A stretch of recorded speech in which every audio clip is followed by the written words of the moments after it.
And tonight in Your America, President Barack Obama finds himself on the wrong side of the Ground Zero mosque debate. Now, according to a brand new Time magazine poll, 61% of Americans say they oppose building a mosque near Ground Zero in New York City, and only 26% say they stand with the president in support of the project. Now, meanwhile, President Obama's backing of the mosque appears to have skewed the perception many Americans have of the religion he practices.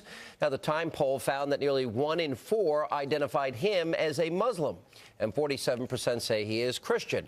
Here with analysis of those polls and much, much more are the author of They Must Be Stopped. Brigitte Gabriel is with us, and also along with her is former Democratic pollster, Fox News contributor Pat Caddell is in studio. Brigitte, why does 1 in 4 Americans think Barack Obama? We know he went to Trinity United. We know he sat in the pews of Jeremiah Wright, studied black liberation theology. Why do you think 1 in 4 think that he is a Muslim? Because of his actions, since he became president has been pandering to the Islamic world, apologizing to on behalf of America to the Islamic world, praising the Islamic world while putting America down. His first television exclusive was to Al Arabiya television, where he bragged about his family members were Muslims.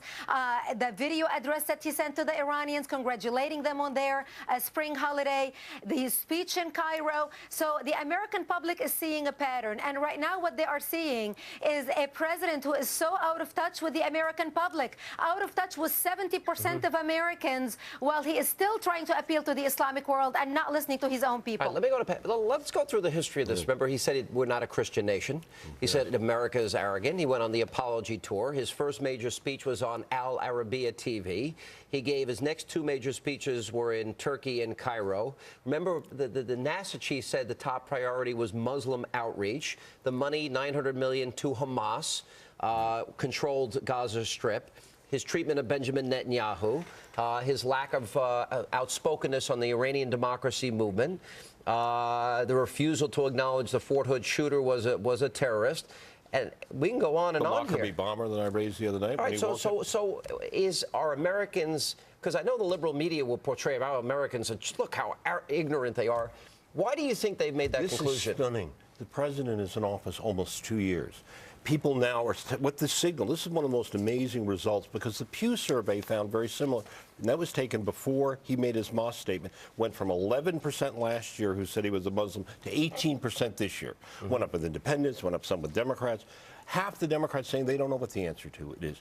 It is, the disapproval in the Gallup poll is 2 to 1 on his statement on this. It is, they don't know. What they're signaling is, the man we thought we elected and the man we've elected, we're not sure. These are stunning results. All right, Brigitte, when you go back, I have a January 2007 article by Bill Salmon, he talked about, remember when this became an issue during the campaign, that he had attended a Muslim school, that he got in trouble for making faces during Quran studies, etc. Do you think any of this, he said at one point that the call to prayer at sunset was one of the most beautiful things on the face of the earth.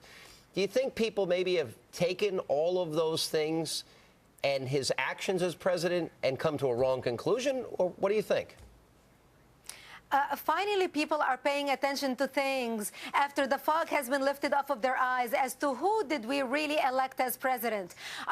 The signs and the information were all out there. President Obama was born into the Islamic faith, raised as a Muslim as a child, to a father who was a Muslim. Do you think he's a Muslim? He attended Islamic schools. I cannot speak on what God he prays to in his private space. I cannot judge him for who he worships. But all the signs shows that he has a very soft spot for the Islamic world. He did spend 20 years in Jeremiah Wright's church. He did talk about black liberation theology, things that, by the way, I would never stay in a church of a guy who says, GD America, America's chickens have come home to roost. But you said something to me just moments ago, and that is that the American people have more questions about Barack Obama now. They did when they elected him. What's happening is, either it is both by what he has done, it's by omission and commission. What he has done and the things that he has not done, it's been a drip by drip on what I would call the subconscious of people. Look, I think he's a Christian. I think the best you can say for what he's doing is he believes that his historic role is to be the What bridge. is the impact but the American of this, people, what is the impact? It's disastrous politically. This is, I'm telling you, the reaction in Gallup, the 2-to-1 that oppose the statement. Democrats, half of the Democrats refuse to say how they feel about it. You have all of these numbers, and I've all talked about how women are high. Democrats are against this mosque. This is a disaster in the political class, and particularly the media. The outrageous behavior they have. And let me tell you something. You know what? Last time I was on the show, I held up this. This was the face of Sharia. This was the Time magazine cover 2 weeks ago. This is it today. Is America Islamophobic? And it's an attack on the American people. And you know what? 2-to-1 on their own polling show people said they approve of having a mosque in their own neighborhood. Nearly 70% of New Yorkers oppose this. It doesn't get any more liberal than New York. Look, it's Jews, it's blacks, it's Hispanics, it's even liberals. People oppose this, and the political class is going, we don't care. Pat, good to see you. Brigitte, always good to see you. Thank you for being with us.